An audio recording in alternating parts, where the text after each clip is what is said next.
Thank you so much. Thank you for the warm welcome. My name is Paul, and I am an alcoholic, and it's good to be here, be sober. And I want to thank the group for giving me the opportunity to do service here this morning. It's always a great privilege and honor to be asked to speak in a meeting of AA, and one I don't take lightly. And if you're new here this morning, I see some faces that I know, and it's good to see you.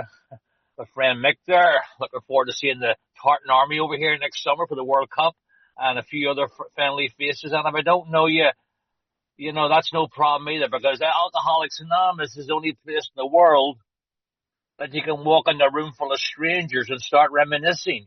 You're my people. I understand you and you understand me. Our most prized possession in there is identification. When you talk about you, I find out about me. And if you're new here this morning, I want to welcome you. And if you're coming back to Alcoholics Anonymous, I want to really welcome you because that's not an easy thing to do.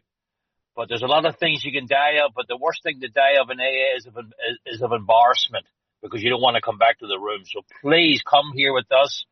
As I say over here, stick and stay. You're wanted and welcomed. I'm a great believer that Alcoholics Anonymous, without the new person, it's just a room full of noise. It makes no sense to me. Our whole program and our fellowship is predicated on helping the next alcoholic. I think we need fresh water.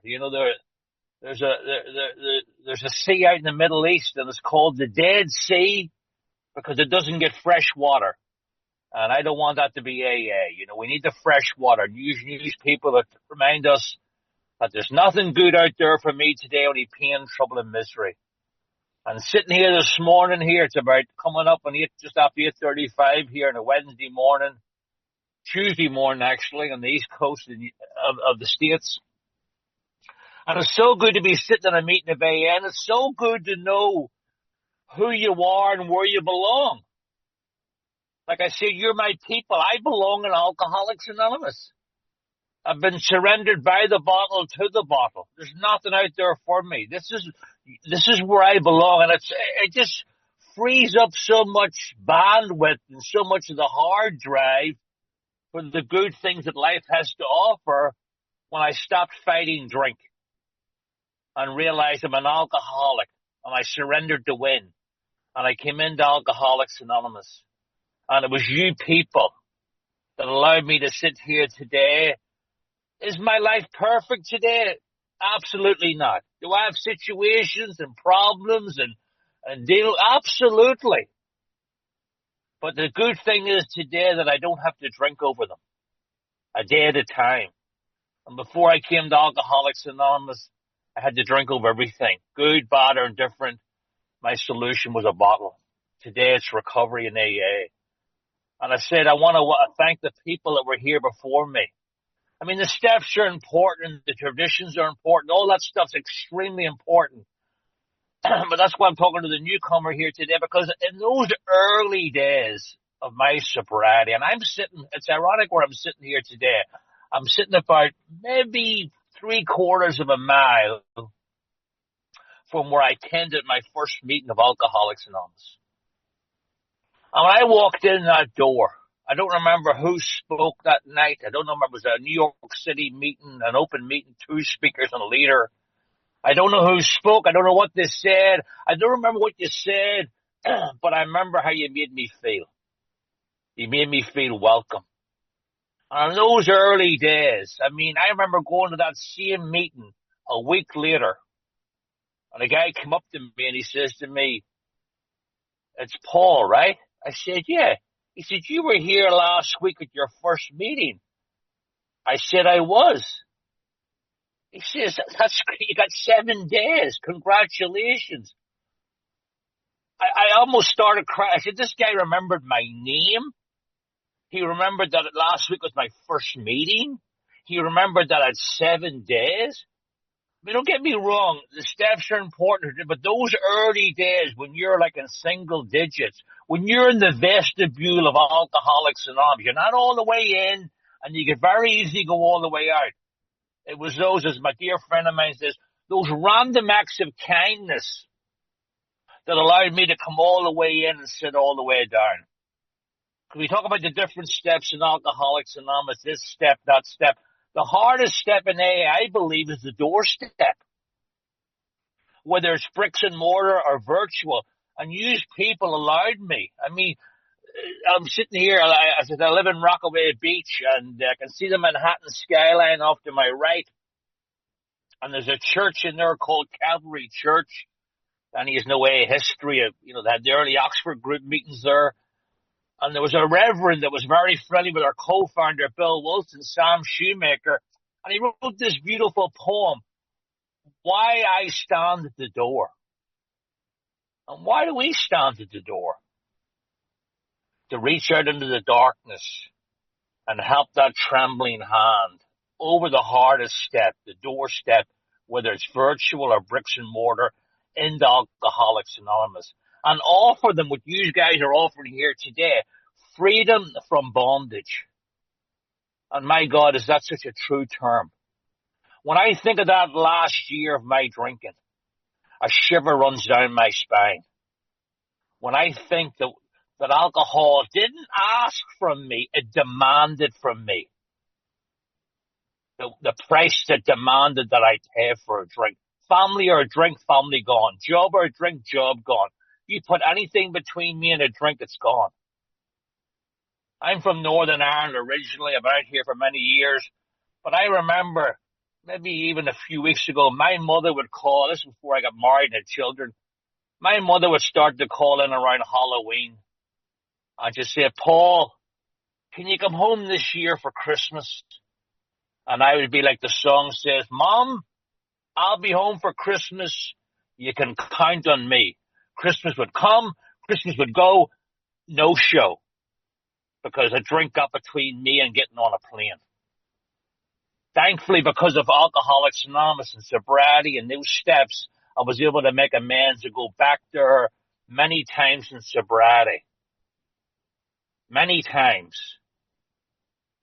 And be able to show up. And I love that about Alcoholics Anonymous. I love that about being sober. You give me the ability to show up today, not only in my life, but in the people I love in their lives too. And I think of that bondage where I was those years before. I mean, at the end of my drinking, barroom drinking was a memory. And I used to love drinking in pubs. But did they end up? I was long gone. I love nothing more. I can think of it. Apartment 1A, 7800 Shoreform Parkway. That's where I lived in Rockaway. And I love nothing more. When I picked up a drink, I didn't know when I was going to draw another sober breath. And I love nothing more than to get into that apartment, get as much drink as I could get into that apartment. I'm dating myself here. Close the blinds, take the phone off the hook, and drink for unconscious time. And I remember one time I'm putting a bottle of vodka to my lips and I catch my reflection in the mirror. I thought to myself, what the hell happened to me? What happened to that 15 or 16-year-old kid back in Belfast that thought he was going to be the next George Best? Alcoholism happened. That's what happened. And thankfully it's not that way today. So if you're new here today, let me tell you from the bottom of my heart, and this is not some sales pitch, there's life after booze. And it's a good life. Not a perfect life, but I've got a good life here in Alcoholics Anonymous. I'm sitting here this morning knowing who I am and where I belong. I mean, it's a funny place. They don't tell you 100 different things one time. They tell you 3 or 4 things 100 times over. I probably found out at my first 30 days everything I really needed to know. And one of the most important things I know today is my name is Paul and I'm an alcoholic. That tells me who I am, it tells me what I am, and it tells me where I am. And I belong in Alcoholics Anonymous. I said my life's far from perfect, but a good life today because of sobriety. And I come into AA, and if you're new here today, get right into the middle of AA. Ignore the negative. I don't think because you're new here today that you've got nothing to offer AA. I mean, I love AA because we're a fellowship of equals. When you stay in AA for a while, you'll get longevity, but not seniority. If I think I'm better than somebody else because I'm here at U24, shame on me. I mean, A is the only place I know where the whole is greater than some of the parts.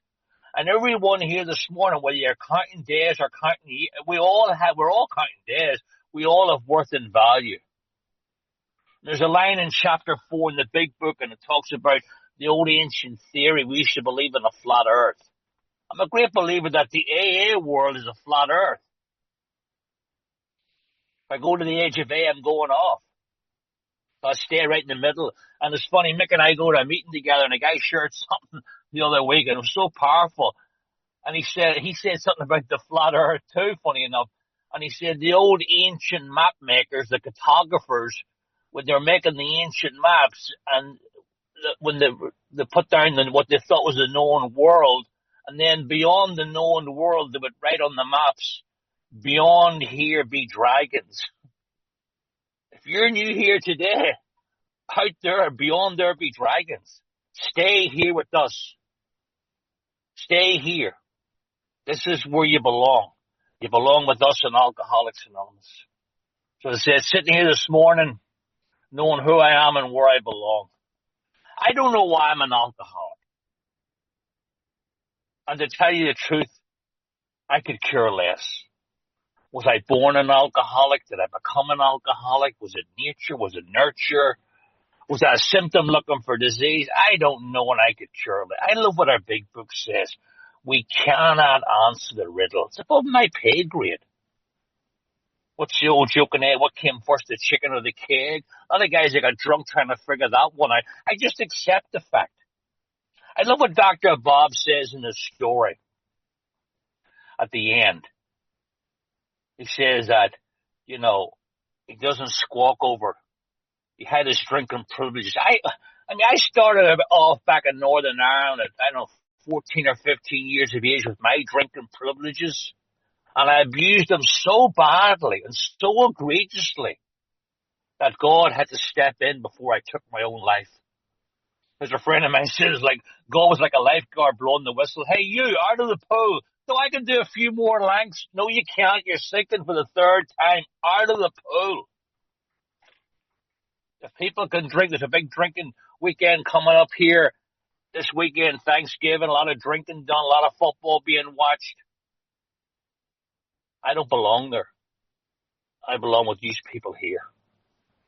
And I think on my journey, when I think about taking that first drink all those years ago of a back alley on a Saturday night in Northern Ireland with 4 or 5 other guys, if you'd have told me that night, I know it's come to Christmas and whatnot. I love that Dickens Christmas Carol. You got the ghost of the past and the ghost of the present and the ghost of the future. If you'd have told me that night,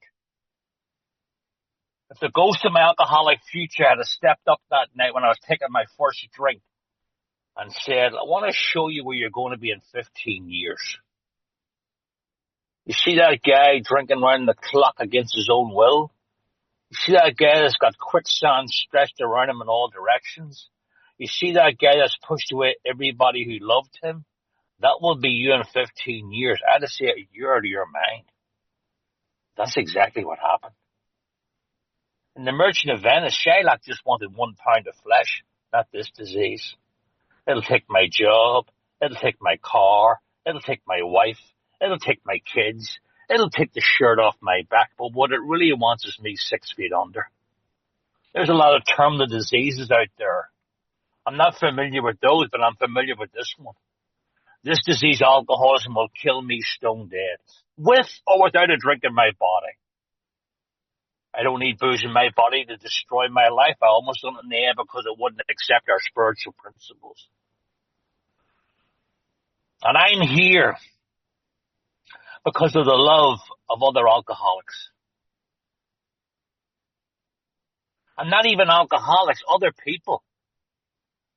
I was sober a few months. No, I was sober more than that. I was sober maybe, it was the first time I went home in sobriety, so I was sober a couple of years. And my mother was part of a prayer group in Northern Ireland during the Troubles. They would have these ecumenical cross-community prayer groups where like Protestants and Catholics would meet together and pray for peace in Northern Ireland. And my mother was part of one of these prayer groups, and I'm home. I'm sober a little while. My mother says, would you like to come to the prayer group tonight? So I'm thinking, well, maybe now I'm on this spiritual journey here. I'll go around and help these poor people out, maybe help them along their journey. The ego of the alcoholics. I go to this prayer group, and there was some guys, there were mostly these little old ladies. And, at the end of the prayer group, this woman came up to me, this little woman, and she said, are you Paul that lives in New York? Are you Liz's son? It's my mother's name. And I said, yeah. She goes, at the end of our prayer group, we always ask for prayers.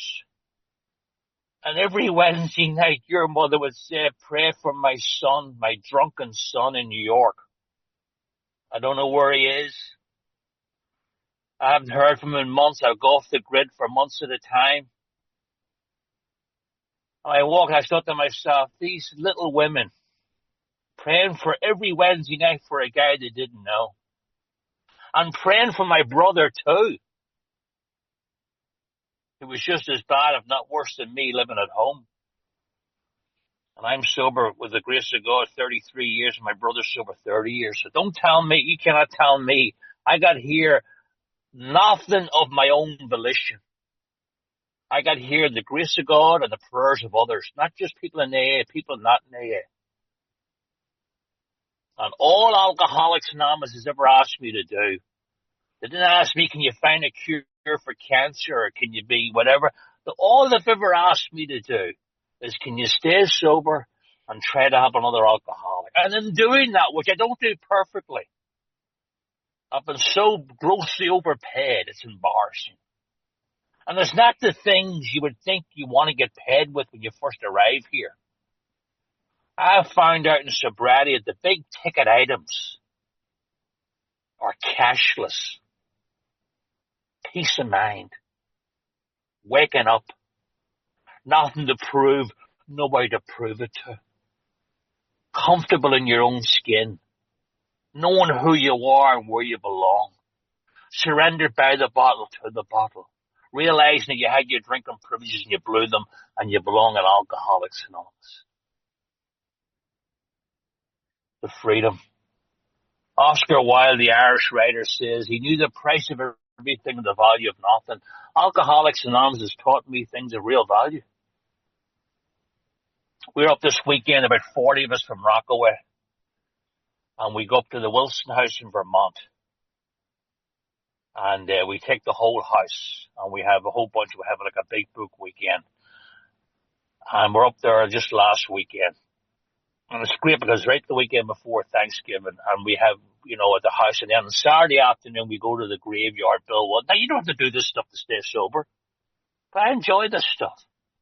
And we go to the graveyard on the Saturday afternoon before it gets dark, and we have a gratitude meeting. There's about 40 of us there standing around Bill Wilson's grave. And there was people there 10 days. There was a girl 12 days, up to people a few years, many years. And I'm standing here and people sharing about stuff they're going through, but they're happy they're sober. And I'm standing there. I'm looking, you're surrounded by the mountains up there. Anybody that's ever been there. And that line just hit me like every now and again, God has to hit me with a spiritual 2x4 across the back of the head to get my attention. Because I'm too busy thinking about myself. And I'm standing there, and it was like a 2x4 to the back of the head. Who are you to say there is no God? Seeing those 40 fellow alcoholics stand around that grave because of that man, Bill Wilson, and his friend, Dr. Bob. And because of them, there's a place for me, like Freedom Month, on the worst night of my life, there was a place for me to go where people understood me. I didn't understand myself, but they understood me. And they offered me a different way of life. I think to myself, I was standing up at that gravesite, I'm thinking about, I said, how blessed am I to be born in a time and a place that has got Alcoholics Anonymous. Before AA, a guy like me went to a jail, he went to an institution or he went to a graveyard. And the sad thing about this disease, the time you actually graveyard dead, you've been dead mentally and spiritually and emotionally for years. And anybody who mattered, your life's long gone. I remember years ago, I was at a funeral in Northern at home, just before I came out to the States. And they're sitting at the wake, they have the wakes in the house over there. And somebody mentioned Uncle Bertie, and I said to my father, I said, who's Uncle Bertie? My father goes, shh, I'll talk to you later. I said to my dad, I said, never heard this guy's name mentioned before. In the 1930s, he was an alcoholic. And they didn't know what to do with them. And back then, and it sounds like something out of a Catherine Cookson novel, back then in Northern Ireland, you could get a family member and a doctor. You could be signed into the asylum in red ink. That meant you were never getting out. And this guy spent 40 years in County Armagh Asylum. And he was an alcoholic. Because the A didn't come down in 1946. I thought to myself, my God, what they used to do to these alcoholics, lobotomy, all sorts of things. And here, all I had to do was to come into Alcoholics Anonymous, come all the way in, sit all the way down. And even then, it was still a bit of a photo finish because my ego, my God, my ego was so defended against change. There was people offering me, Paul, this is the way out, the 12 steps. But my ego was so defended, no. And I almost died in AA because I wouldn't accept these 12 spiritual principles. And then eventually in enough pain, I put those 12 steps into my life. I really started to scratch the surface of what they're offering here. Is it nice to do the 12 steps of AA and find out who you are and who you're not? Yeah, it's nice. Get a full knowledge of your condition, yeah. But for what purpose? To help another alcoholic. That's when my life caught on fire. And it's so good in AA. You know what I love about Alcoholics Anonymous? Whatever I'm going through, I never have to go through it alone. I'm sitting there, I'm sure you've all experienced this. You hear it all the time. You ever sit in the back of a meeting and you hear somebody up at the front sharing, I sat in a crowded bar and I felt totally alone. And you'll see people's heads going up and down because we all get that. Sitting in a packed bar on 2nd Avenue and feeling, my God, stop the world, I want to get off. Not today. I'm comfortable with myself. And I never, you don't get you in trouble in AA when you've been sober for a while. Spiritual pride. How can I? No, not me. I'm a squeaky wheel. I'm a great believer the squeaky wheel gets the oil. If I'm going through something, my sponsor has to know about it. I have to be actively sponsored. And I think to myself, going through difficult times, and I've been through difficult times in sobriety. So I thought I'd come into AA and I'd get sober and I'd walk between the raindrops. Life goes on. The good news is I don't have to drink over today a day at a time. I remember going through it. Now, you let me know when it's coming up on time. I remember at 20 years sober going through a divorce. Another guy involved. Resentment to here. Have it up to here. But thank God I didn't go through it alone. Thank God I didn't let spiritual pride kill me. And I share with my sponsor, it's easy to do what you want to do in AA. It's a walk in the park. I got sober and stayed sober, doing things I didn't want to do and doing things I didn't believe in. And my sponsor would say, you got to pray for that woman. I'm not praying for her. You got to pray for him too. I'm not praying for him. You got to take I'm not taking the high road. You know what happened to me? But I took actions I didn't want to take, and I got results I didn't want. And that didn't happen overnight. This was a slow process. I remember my oldest daughter is 21 now. She was 9 years of age at the time, and she'd be saying, Daddy, I don't want to get divorced. And I'd be sitting in the living room after putting her to bed because I moved out of the house. I'd be sitting there going, my God, my life's falling apart right in the middle of AA. I'm not a good AA, or how come I didn't see this coming? I must be working the program properly. That's according to gun on myself. But thank God I did at time. And that was, my daughter's 21 now. That's 11 years ago. She married that guy. I got married myself, remarried. I have another daughter. I got a 21-year-old daughter, and I got a 7-year-old daughter. You don't adjust your cameras. I know I don't look old enough to have a 7-year-old daughter. I got one in college and one in the second grade. It's like, who gets the lunch money? Who gets the college tuition? Thursday's Thanksgiving. And in that extended families of my ex-wife, there's some young kids, and they go to the same school as my 7-year-old daughter. And they play in the yard together after school. And my daughter, my little girl Dahlia, says, these are my cousins. And they're not our cousins. I go, yeah, that's your cousins. Yeah, go ahead.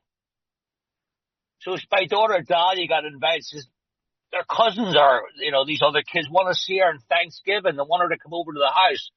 I live about 7 blocks or 7 streets away from my ex-wife. So I was talking to my ex-wife on the phone. I said, Dahlia's going to come over to your house for a little bit on Thanksgiving. And she said, why don't you come by yourself for some dessert? And we got talking. And she said, why don't you just come for dinner? So this Thanksgiving, because of Alcoholics Anonymous and taking actions I didn't want to take, that's bad English, my wife, my 7-year-old daughter, and I are going to my ex-wife's house for Thanksgiving dinner. If you'd have told me 11 years ago that I'd be sitting at a table with my ex-wife and the guy, I'd say, you're out of your mind. What do our promises say? Sometimes quickly, sometimes slowly, these will always materialize for us if we work for them. And I called my 21-year-old daughter, Kristen, who's up at university. And I says, Kristen, that was the girl that was 9 when the divorce. She was affected by it, don't get me wrong. I says, Kristen, guess where we're coming for Thanksgiving dinner this year? She says, where? I said, we're coming to your house. She burst into tears over the phone. She says, Daddy, she was like Christmas come early. Now I was joking.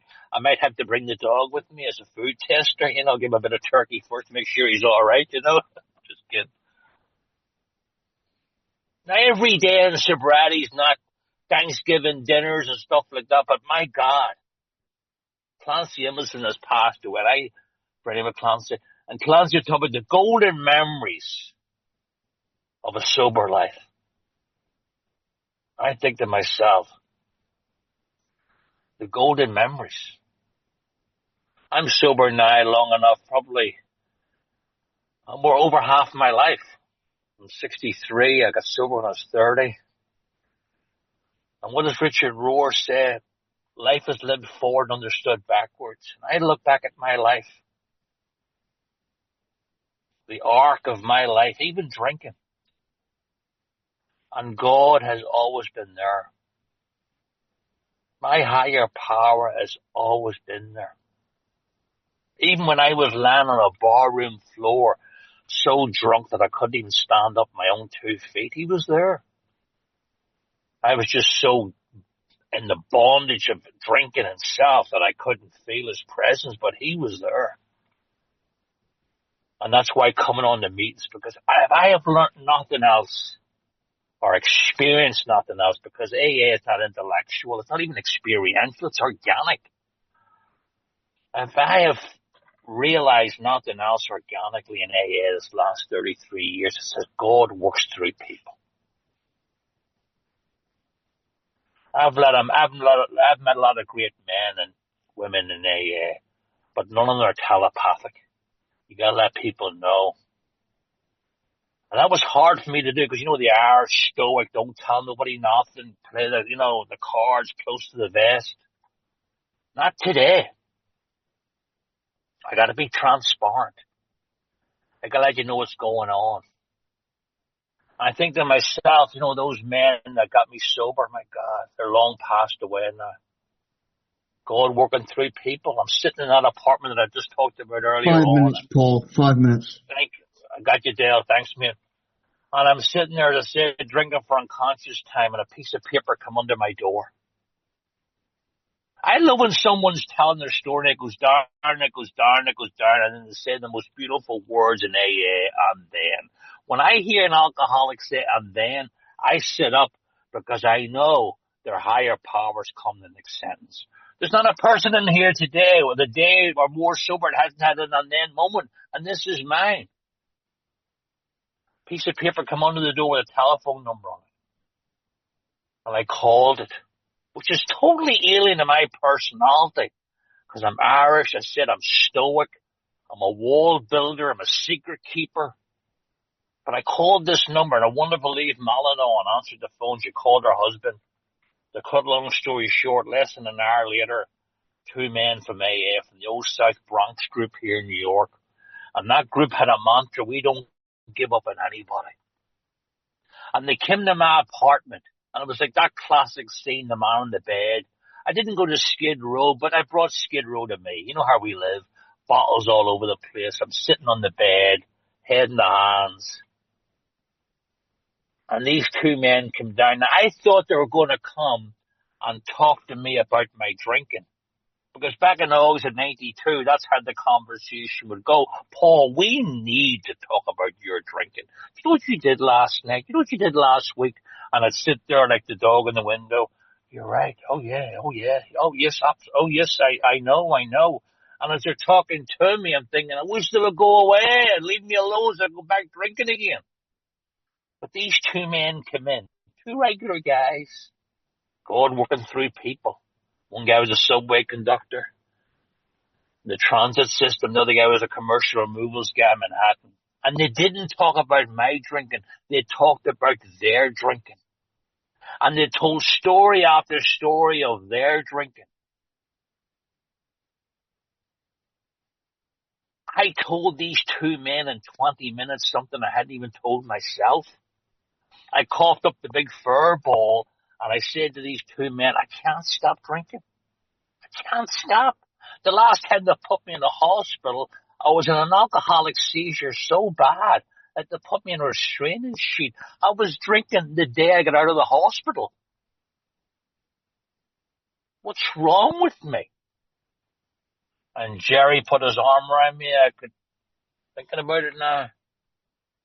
And he said the most beautiful words that an alcoholic can hear that's in his cups. He said, help is on the way. If you're new here today, or coming back, or struggling with time, let me put my arm around you and tell you now that you're in AA, and you have found AA, or AA has found you, help is on the way. And whatever you're going through, you do not have to go through it alone. There's people here that will help you. And don't think because you've no time. No. I love that paragraph that I asked to read. I should have misquoted that paragraph for years.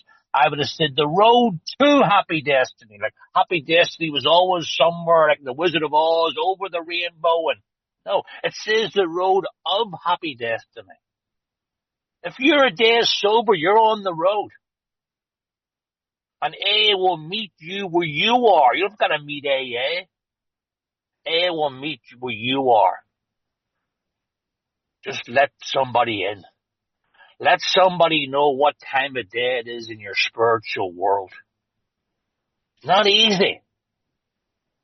A price must be paid to break that self-centeredness. But I'm sitting here this morning, not a perfect life. Far from it.